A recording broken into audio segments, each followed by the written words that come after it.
Hi friends, today we're going to read chapters 5 and 6 of Junie B. Jones and the Mushy, Gushy Valentime by Barbara Park.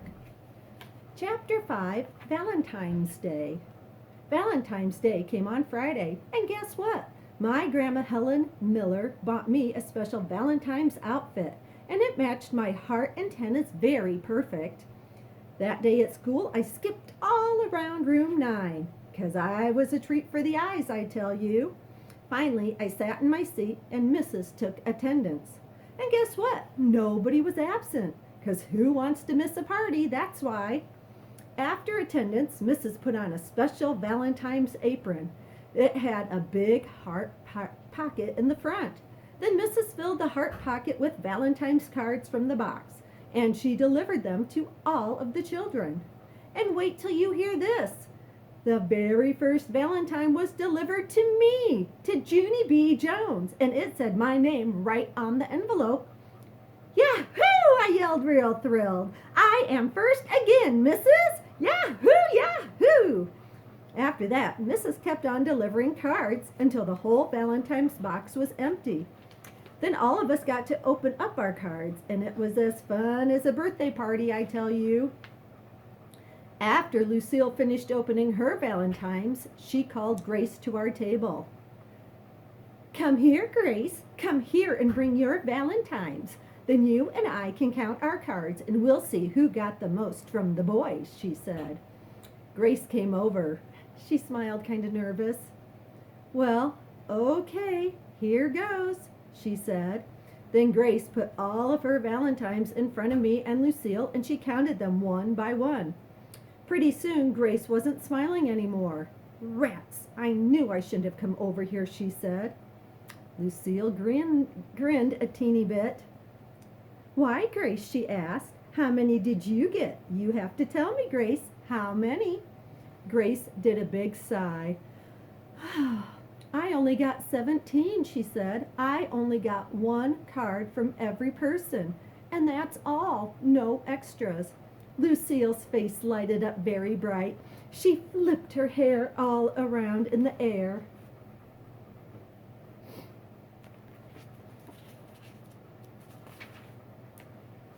Gee, I am so sorry to hear that, Grace, she said. Well, I suppose I should count mine now. After that, Lucille counted her cards in front of me and Grace. She counted them right out loud. 13, 14, 15, 16. All of a sudden, Lucille stopped counting, 'cause there was only one more Valentine left in her pile, that's why. She quick stood up at her seat and looked all around herself. First, she looked under the table. Then she looked on top of her chair and all over the floor. Also, she looked in her pockets and in her backpack and her purse. Finally, she sat back down real upset. I don't understand. How could this be happening? Every day my Nana tells me how special I am. But 17 Valentines isn't special at all. 17 Valentines is just the same as everybody else. I did a sigh.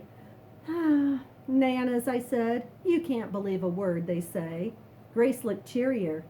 Count yours, Junie B. Count your Valentines and see if you got 17 like Lucille and me.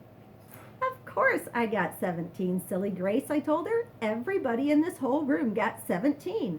It was the rule, remember? After that, I put all my cards in a pile and I counted them out loud just like Lucille. I did a frown. Then I counted them again.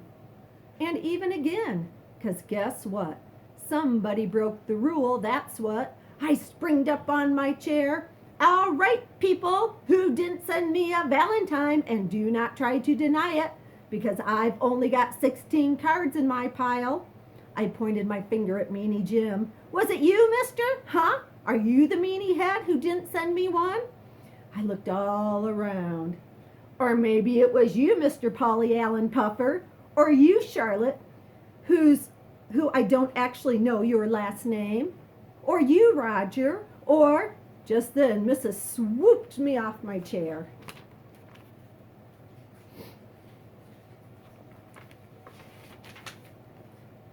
Do not stand on your chair, Junie B, she said, and please don't fight about Valentines.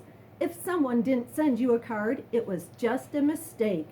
No one would do something like that on purpose, I'm sure of it. After that, I sat back down in my seat and I looked at that woman very curious. Because Mrs. is a nice teacher, but sometimes she doesn't understand children at all. Chapter 6, Bingo. I put my head down on my table because I needed to figure out who didn't send me a Valentine, that's why. I thinked and thinked real hard. Then all of a sudden I springed up. Lucille, I thinked of a plan. I thinked of how to find that guy. All I have to do is see the names of who signed all my Valentines, because whoever is missing is the person who didn't send me one. Lucille looked admiring at me. That is very smart of you, Junie B, she said.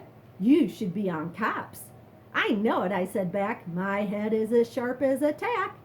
After that, I got all my Valentines in a pile, and me and Lucille looked at the people who signed them. We kept track of their names very good. Only too bad for me, 'cause 7 of my Valentines weren't even signed. Darn it, I said. Now what am I supposed to do? Just then, I saw Mrs. hurrying to my table again.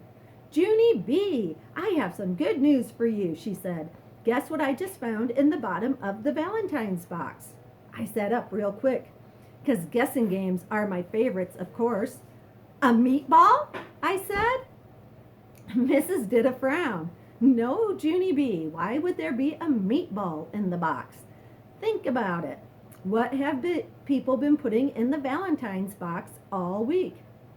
Valentine's cards, I said real smart. Right, she said, and how many Valentines did you get today? 16, I told her. Yes, she said, and you were missing one, weren't you? And so, what do you think I found in the bottom of the box just now? This time, I thought my hardest. A meatball, I said. Mrs. rolled her eyes way up at the ceiling. I looked up there too, but I didn't see anything. Finally, Mrs. pulled a giant envelope from behind her back. No, this, Junie B, she said, this is what I found in the bottom of the box. I found this big envelope, and it's addressed to you. My mouth came open, very shocked. Then all of a sudden, I clapped my hands, very thrilled. Hey, wait a second here. Maybe this could be my missing Valentine. Mrs. looked funny at me. Bingo, she said, kind of soft. Yes, I shouted, bingo, bingo, bingo. After that, I jumped up and down and I danced all around, 'cause nobody broke the rules after all, and that was very nice of them. After I finished dancing, I opened up the envelope, and it was the beautifulest card I ever saw. It had lace and hearts all over the front, and a purple ribbon was weaved all around the edge. Look, Mrs., look, look. It's a mushy, gushy kind, I said. I always wanted one of these things. Who sent it, huh? Read me their name, okay? Who sent it? Who sent it? Mrs. opened up the card and looked at the name. Then she laughed out loud. Well, well, well, it looks like you've got yourself a fan, she said. She ruffled my hair. This card is signed from your secret admirer. I raised up my eyebrows. Huh? What? Who? Mrs. smiled. A secret admirer is someone who likes you very much, but he's too shy to tell you, she explained. I guess your Valentine's Day turned out pretty good after all, huh? She said. Yes, my Valentine's Day turned out almost perfect, I said. Now all I have to do is figure out who my secret admirer is, and I will be in business. After that, I put my head on my table, and I closed my eyes, because I needed to think of another plan, of course. All right, that's it for today. Check back later for chapters 7 and 8 of Junie B. Jones and the Mushy, Gushy Valentine. Bye.